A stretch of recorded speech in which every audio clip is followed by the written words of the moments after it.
بنی اسرائیل میں ایک نہایت ہی بدکار اور فاحشہ عورت تھی۔ اس عورت کو اللہ تبارک تعالیٰ نے بہت ہی زیادہ حسن و جمال عطا کیا تھا۔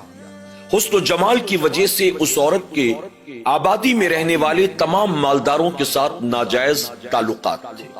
اس عورت کو اللہ نے اتنا مال و دولت عطا کیا کہ اس عورت نے اپنی خاطر ایک بڑا ہی شاندار اور عالیشان محل تیار کروایا۔ اس محل کے بیچوں بیچ اس نے اپنے لیے ایک سونے کا تخت تیار کروایا۔ وہ سونے کے تخت پر سج سنور کر بیٹھتی تھی اور اپنے محل میں آنے والے مالدار گراہکوں کے ساتھ اسی سونے کے تخت پر وہ رات گزارا کرتی تھی۔ ایک شام جب وہ گراہک کے انتظار میں سج سنور کر اپنے اس سونے کے تخت پر بیٹھی تھی، اس کے محل کے سامنے سے ایک بنی اسرائیل کے نوجوان عابد کا گزر ہوا۔ اتفاق سے اس نوجوان عابد کی نظر اس فاحشہ عورت کے چہرے پر پڑ گئی۔ اللہ اکبر! اس عورت کے چہرے کو کیا دیکھنا تھا، اس نوجوان عابد کے دل پر اس عورت کی تصویر نقش ہو گئی۔ ایک نظر دیکھنے کے بعد اس نے اپنی نظر کو پھیر لیا، لیکن اب دن رات اس کی نگاہوں کے سامنے اس عورت کا چہرہ گھومتا رہتا تھا۔ اس نے نفل روزے بھی رکھے، لیکن اس خیال کو جھٹک نہ سکا۔ رات رات بھر عبادت کی، لیکن اس کی آنکھوں کے سامنے اس عورت کا چہرہ ہر وقت گھومتا رہتا۔ اس نے اس ناجائز و حرام خیال کو جھٹکنے کے لیے، شیطانی وسوسات سے بچنے کے لیے بہت ہی مجاہدات کیے، لیکن اس عورت کی تصویر اس کے دل پر ایسی نقش ہوئی کہ پھر وہ جانے کا نام نہیں لے رہی تھی۔ آخرکار اس نے کہا کہ چلے، جس عورت کی محبت میں میرا دل الجھ گیا ہے، ایک بار اس عورت سے ملاقات کر لیں، ایک بار اس عورت سے اپنے دل کی خواہشات کو پورا کر لیں، پھر ممکن ہے کہ اس عورت کا خیال دل دماغ سے جاتا رہے۔ اس نوجوان نے اس عورت کے بارے میں پتا کیا کہ وہ رات ساتھ گزارنے کی کتنی قیمت لیتی ہے۔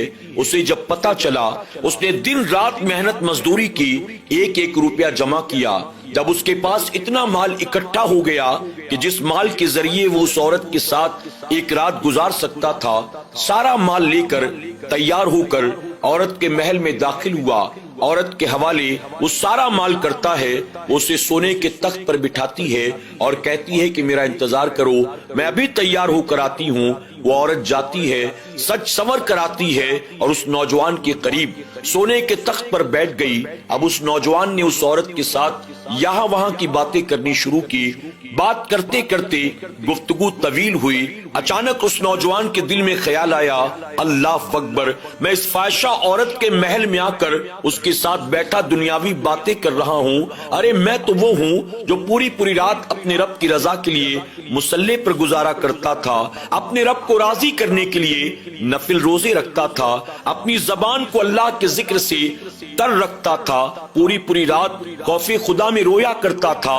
پھر میں مصلی سے اٹھ کر اللہ کی عبادت اور ریاضت سے اٹھ کر اس عورت کے کمرے میں کیسے آ گیا، میں اس کے بستر تک کیسے پہنچ گیا۔ ابھی اس نوجوان کے دل میں خیال آیا، اس کے چہرے کی ہوائیاں اڑ گئی۔ جب اس عورت نے دیکھا کہ یہ نوجوان اب اس کے چہرے کا رنگ بدل چکا ہے، وہ کہتی ہے کیا بات ہے، ابھی تو تم مسکرا کر باتیں کر رہے تھے، اچانک تمہیں کیا ہو گیا؟ وہ نوجوان کہتا ہے مجھے معاف کر دو، مجھ سے بہت بڑی غلطی ہو گئی، مجھے یہاں نہیں آنا چاہیے تھا، غلطی سے میں یہاں آ گیا، مجھے اجازت دو، میں جانا چاہتا ہوں۔ اس عورت نے کہا جس مقصد کے تحت تو یہاں آیا تھا، چل اپنے مقصد کو پورا کر لے، اس کے بعد تو چلے جانا۔ اس نوجوان نے کہا نہیں نہیں، مجھے اب تمہاری کوئی حاجت نہیں ہے، میں جو کچھ بھی لے کر آیا تھا وہ سب تمہارے حوالے کرتا ہوں، یہ مال تم رکھ لو، لیکن مجھے جانے دو۔ یہ سن کر وہ عورت حیران رہ جاتی ہے، اللہ اکبر! یہ کیسا نوجوان ہے، اس نوجوان سے پہلے سینکڑوں ہزاروں میرے پاس آئے، لیکن میں نے آج تک کسی کی کیفیت ایسی نہیں دیکھی۔ ہر کوئی آتا ہے، مجھے پانا چاہتا ہے، اپنی خواہشات کو پورا کرنا چاہتا ہے، لیکن یہ نوجوان، اس کے خوف خدا کا عالم کیا ہے، اس نے مجھے اپنی انگلی تک نہیں لگایا اور اللہ کے خوف میں ڈرتا ہے، کانپتا ہے۔ اس عورت نے کہا ٹھیک ہے، اگر تم جانا چاہتے ہو میں تمہیں نہیں روکتی، تم چلے جاؤ، لیکن جانے سے پہلے مجھے یہ تو بتا دو تم کون ہو، تمہارا نام کیا ہے، تم کہاں کے رہنے والے ہو؟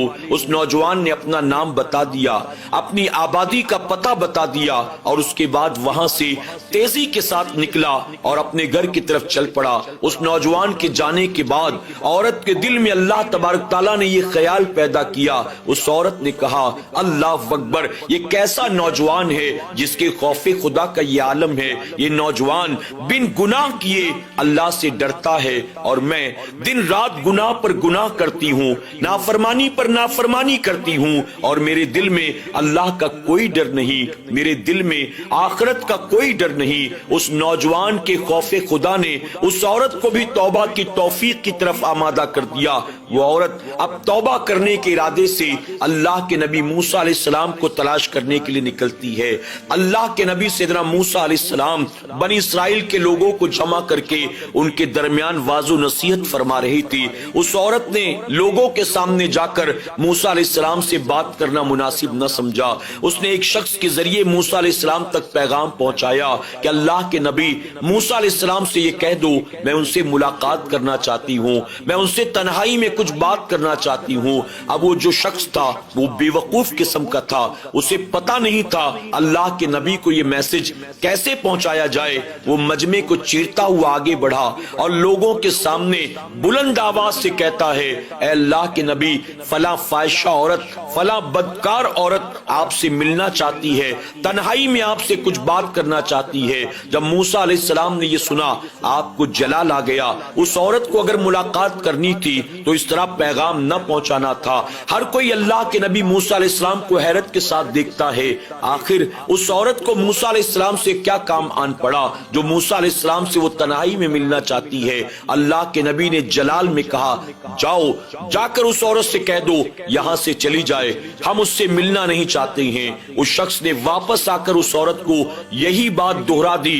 موسیٰ علیہ السلام غصے میں تھے، تمہارا نام سنتے ہی انہیں جلال آ گیا اور انہوں نے فرمایا وہ تم سے ملنا نہیں چاہتے، یہاں سے چلی جاؤ۔ اب وہ عورت وہاں سے مایوس ہو کر واپس جاتی ہے، اپنے محل میں پہنچی۔ پہنچنے کے بعد اب وہ سوچ رہی تھی میں کروں تو کیا کروں، اب تک میں نے جتنے گناہ کیے اس سے اللہ ناراض تھا، آج میں توبہ کرنا چاہتی تھی لیکن اللہ کے نبی نے مجھ سے ملنے سے انکار کر دیا۔ اس سے معلوم ہوا اللہ کے نبی موسیٰ بھی مجھ سے ناراض ہیں، اب میں کیا کروں؟ اس عورت نے وضو کیا، اپنے کپڑوں کو تبدیل کیا، ایک سادہ سا لباس پہنتی ہے اور اس کے بعد مصلی بچھا کر بیٹھ گئی، اللہ کی بارگاہ میں گڑ گڑاتی ہے، روتی ہے، توبہ اور استغفار کرتی ہے۔ اور اس کے بعد اس کے دل میں خیال پیدا ہوا جس نیک نمازی عابد و زاہد نوجوان کی وجہ سے اللہ نے مجھے توبہ کی توفیق دی، چلوں میں اس سے ملاقات کروں، اگر وہ مجھے اپنے نکاح میں لے لے تو اللہ کا بے پناہ کرم اور احسان ہوگا۔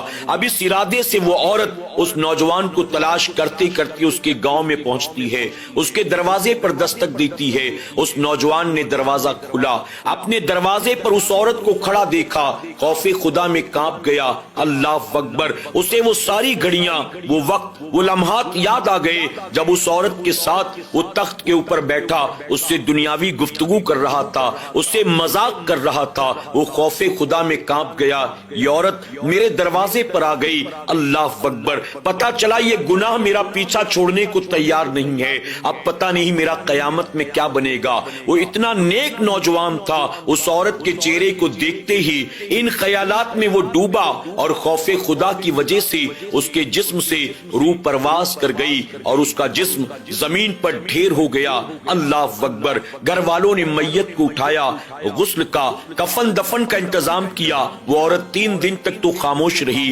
صبر سے کام لیا، کسی سے کچھ نہ کہا، لیکن 3 روز گزرنے کے بعد دوبارہ اس نوجوان کے گھر آتی ہے، گھر والوں کو جمع کر کے سارا معاملہ بیان کرتی ہے، میں فاحشہ تھی، بدکار تھی، بری تھی، لیکن آپ کے بیٹے کی وجہ سے اللہ نے مجھے توبہ کی توفیق دی، میں نے اپنے تمام گناہوں سے توبہ کر لی ہے اور اور میں آپ کے گھر اس ارادے سے آئی تھی کہ میں اس سے نکاح کر لوں، اللہ مجھے یہ شرف عطا کرے اس نیک عابد نوجوان سے میرا نکاح ہو جائے، لیکن ہائے میں تو محروم رہی۔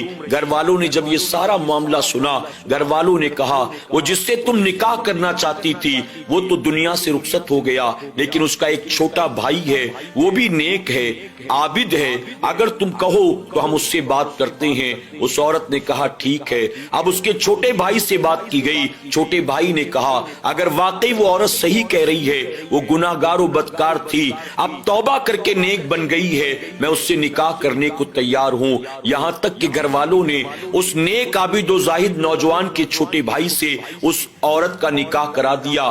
اللہ نے اس عورت پر ایسا فضل و کرم فرمایا، ایسا فضل و کرم فرمایا کہ وہ عورت جو کل تک بدنام تھی، وہ عورت جو بدکار تھی، فاحشہ تھی، بری تھی، سچی توبہ کی برکت سے ایک نیک نمازی نوجوان کے نکاح میں آ گئی۔ پھر اللہ نے اس عورت کو ایک ایک کر کے 7 بیٹے عطا کیے، اور تاریخ کی کتابوں میں آتا ہے اس کے 7 بیٹے بنی اسرائیل کے ولیوں میں گزرے ہیں۔ اللہ اکبر! یعنی وہ عورت جو کل تک بدنام زمانہ تھی، سچی توبہ کی برکت سے اللہ نے اس عورت کو 7 ولیوں کی ماں ہونے کا شرف عطا فرمایا ہے۔ واقعی اللہ بڑا رحیم ہے، کریم ہے، ستار ہے، غفار ہے، رحمان ہے۔ ہمیں اور آپ کو چاہیے ہم بھی اپنے رب کی بارگاہ میں سچے دل سے توبہ کریں، اللہ کی بارگاہ میں اپنے گناہوں سے رجوع کریں، اپنے آپ کو اللہ کے حبیب کی نافرمانی اور بغاوت سے بچانے کی کوشش کریں۔ اللہ ہمیں ایسے واقعات سے سبق حاصل کرنے کی، اپنی زندگیوں کو بدلنے کی اور گناہوں سے بچنے کی توفیق عطا فرمائے۔ آمین یا رب العالمین۔